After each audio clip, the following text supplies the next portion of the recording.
Hola, ¿qué tal? ¿Cómo están? Bienvenidos a un relato más de los que puedes escuchar aquí en Anécdotas del Arte y la Historia.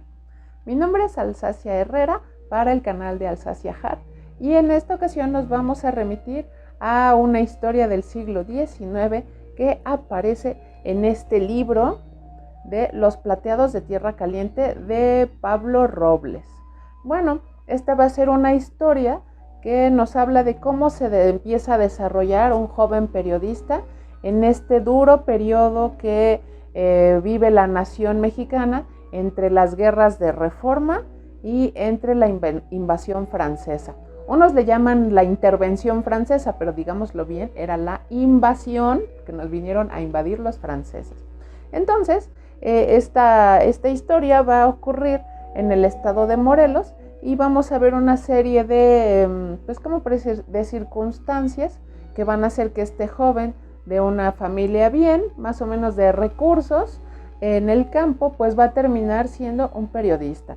Pero vamos a ver qué tipo de periodista. Así que vamos a empezar a contar que pues en aquel periodo de la historia, las personas o la población en México se dividía principalmente en dos grandes bandos. Por un lado está el bando liberal, comandado pues por el presidente Benito Juárez, su gabinete, los intelectuales que lo apoyaban y sobre todo con muchísimo apoyo popular de parte pues del pueblo, ¿no? Que votaron por él para que fuera presidente de México. Por el otro bando pues van a estar los conservadores, apoyados en su mayoría pues por las élites, por los poderes fácticos, eclesiásticos y económicos.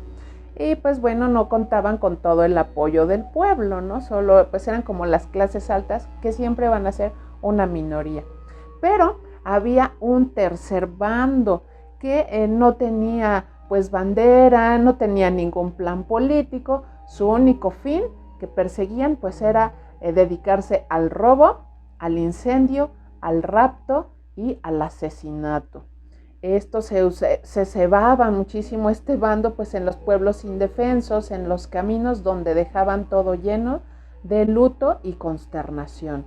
Y pues esto era la plaga de las bandas de asaltantes. Oh, sí. Y una de estas bandas pues era esta llamada Los Plateados y que operaban justamente en la Tierra Caliente del estado de Morelos, o sea, aquí cerca de la Ciudad de México.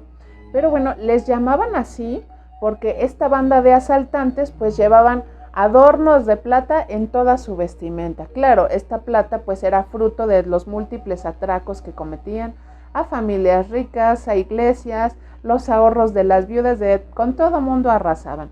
Entonces, esta plata la van a transformar en bordados para sus chaquetas de gamuza, en grandes botonaduras que van a poner a los costados de sus pantalones, que al ir caminando pues van sonando como cascabeles que ahí tintilaban ahí, y también en las puntas de las botas, en las espuelas, en las correas de los sombreros, el cintillo, las hebillas que usaban que era de gran tamaño, exageradísimos, rayando en el mal gusto.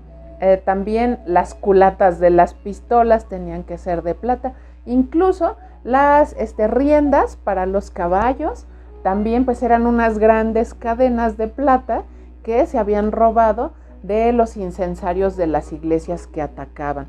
Entonces bueno, todo era así y en un derroche de este metal precioso, pero en un muy mal gusto, lo cual pues nos recuerda a nuestros actuales narcotraficantes, que sabemos que pues sí, de repente llegan a rayar en estos lujos extravagantes, pero pues tienen muy mal gusto, ¿no?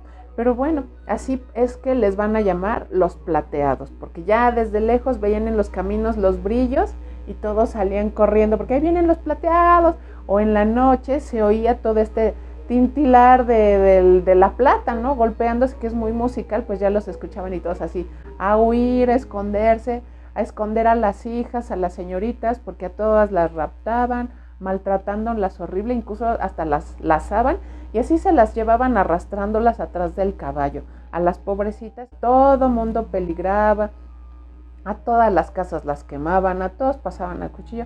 Terribles, terribles estos plateados. Entonces, pues este aborto político, como les llama Pablo Robles, el autor del libro, pues llegó a formar un grupo de más de 500 hombres y todos a caballo. Entonces eran un azote tremendo para la región, pero pues pese a todas las atrocidades que cometían con estos pobres pueblos indefensos, pues el gobierno no podía llevarles ayuda. ¿Por qué?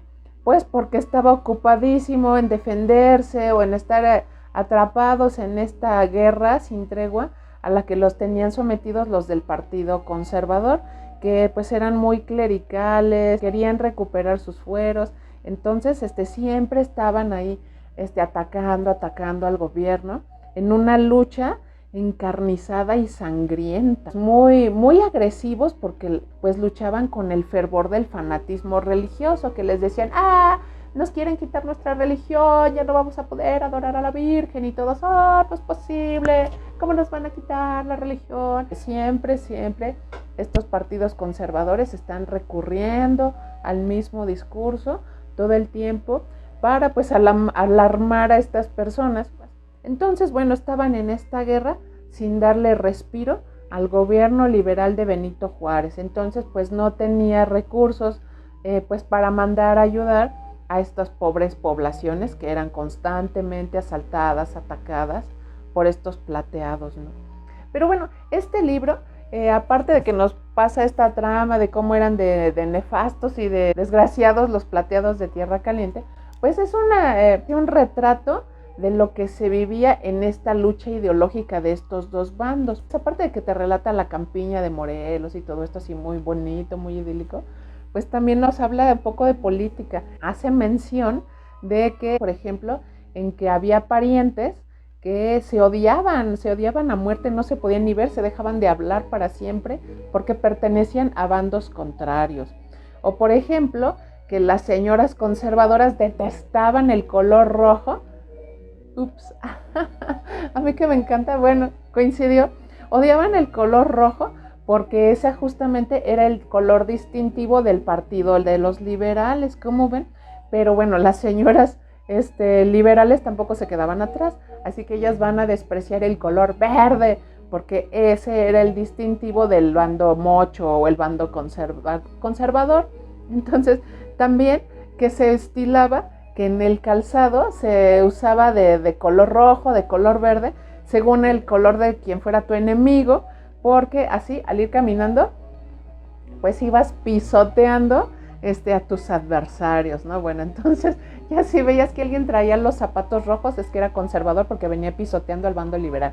Y si veías a alguien con el calzado de color verde, pues era liberal y venía pisoteando al bando conservador. Entonces, bueno, estas cosas yo nunca me los hubiera imaginado, pero bueno, así sucedía. Incluso esto llegaba al terreno amoroso. Casi no había parejas cuyos integrantes formaran parte de bandos diferentes. Casi siempre eran todos de un mismo bando, o eran los dos conservadores o eran los dos liberales. Una pareja que fueran de distinto bando, pues ¿qué pasaba? Que la familia del otro jamás aceptaba a su cónyuge, ¿no? ¿Qué les parece? Pues, pero nos dice este libro que de toda esta división, de toda esta polarización, pues eran culpables aquellos que abusaban de sus sermones en el púlpito, ¿no? O sea, los curas, los sacerdotes que se la pasaban azuzando a las conciencias y pues las avasallaban con su oratoria, haciéndoles creer que los liberales eran de lo peor. Y también quienes contribuían a esta división, a este odio irracional, pues eran aquellos que desparramaban riquezas a manos llenas, así todo su oro, pagando conciencias, pagando sacerdotes, comprando periódicos, amenazando gente, pues ¿para qué creen? Para reconquistar sus privilegios perdidos. Pues ¿qué les parece? En tal contexto, los personajes centrales del libro va a ser esta familia que vive en el campo, pues tiene recursos, nada más que sin llegar a la riqueza onerosa, pero pues bueno, se la pasan bastante bien en esta situación idílica. El hijo mayor ya está comprometido, todo mundo quiere a su futura esposa, ella es casi como de la familia, los padres se llevan muy bien, todo iba pues como viento en popa, muy bonito, pero en eso comienzan a sufrir el acoso de los plateados, mendigos desgraciados. Entonces, pues bueno, les hacen perder su tranquilidad, les hacen ver las de Caín y pues bueno, se empiezan a desencadenar una serie de tragedias que pues terminan muchas veces en muertes, ¿no? Entonces, bueno, aquí se nos narra todas estas desgracias que va viviendo la pobre familia protagonista de este libro, hasta que, bueno, o sea, ya vemos que como resultado, el protagonista, el joven Enrique, el protagonista principal, pues comienza a hacer periodismo, y pues comienza a hacerlo porque, bueno, no le queda de otra, y además pues lo hace a pesar de sufrir toda clase de contrariedades, de penurias, pero bueno, él encuentra la nobleza en esta actividad, ¿no? En este oficio del periodismo. Entonces, el autor de este libro, Pablo Robles, él nos dice que Enrique era inflexible en sus escritos, pero sin pertenecer a la oposición, ¿no? No era del bando conservador, pero pues él era justo y recto, trataba de ser muy recto en lo que él escribía.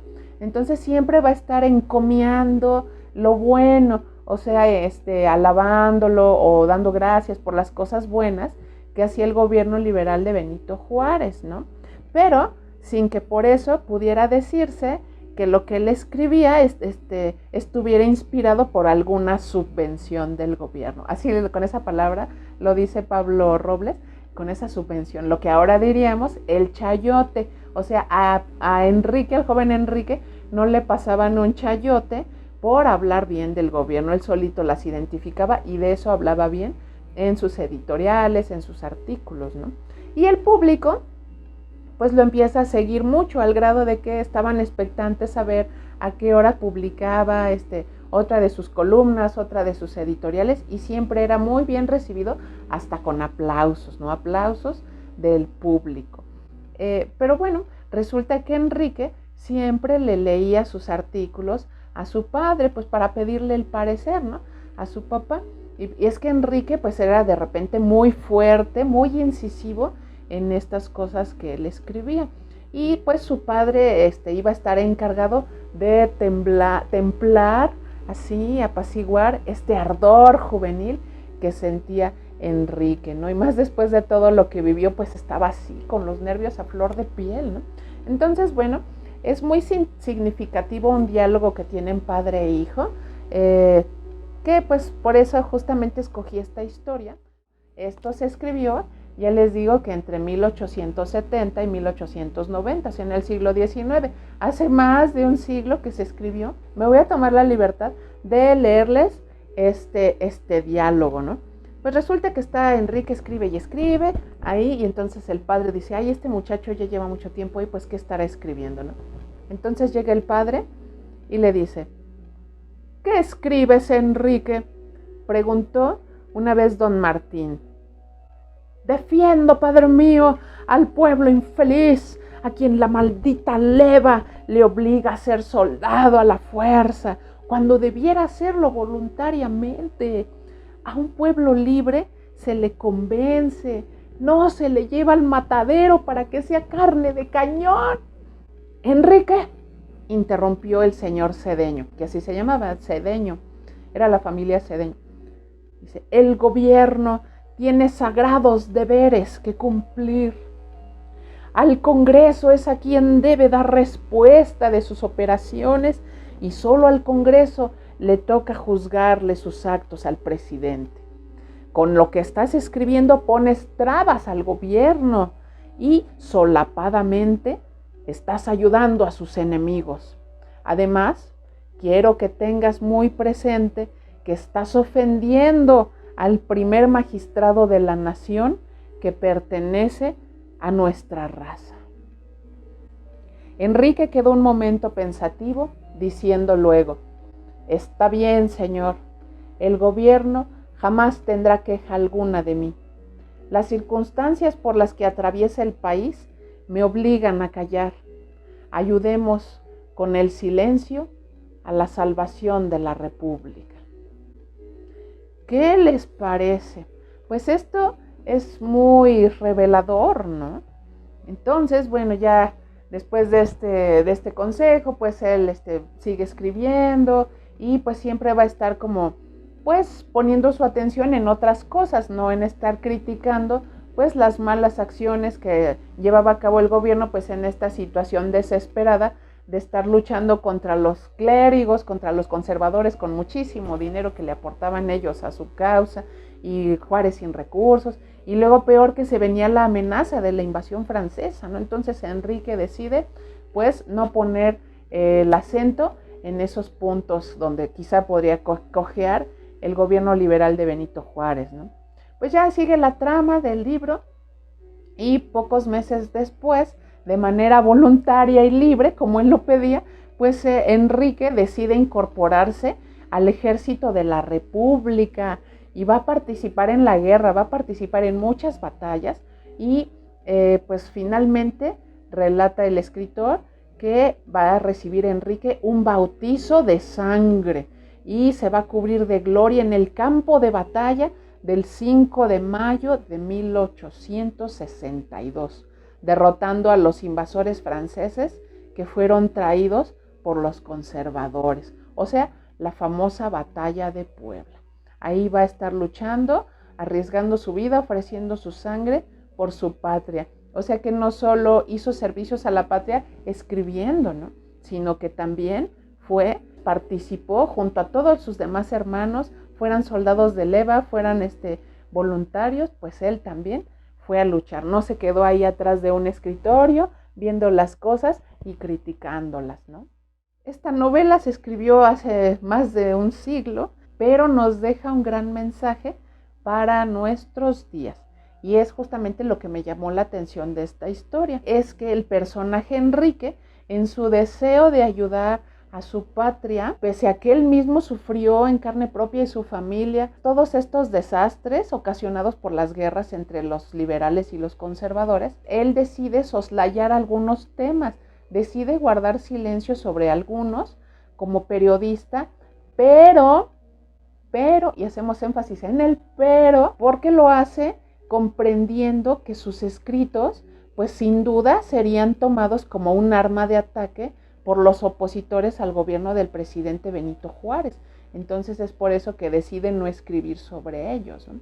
No es que se estuviera como autocensurando en un afán de ser aplaudidor de ese gobierno, ¿no? Sino que él sabía que si él criticaba algo, inmediatamente los conservadores lo iban a agarrar, lo que él escribiera, para estar golpeteando y golpeteando a de por sí ya atormentado gobierno liberal, ¿no? Bueno, pues eso ha sido todo.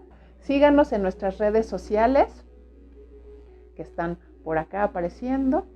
Denle like a este video y suscríbanse al canal de Alsacia Heart. Compartan. Ahora sí, nos estaremos viendo en el siguiente relato. Hasta pronto.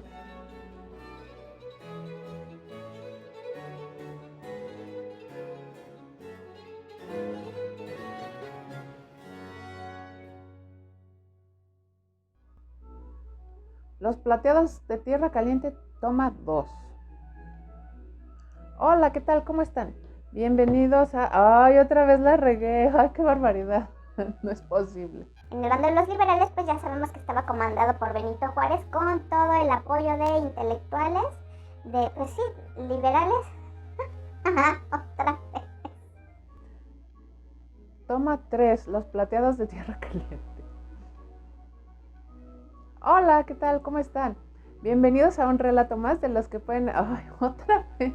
No es posible, ¿por qué me equivoco?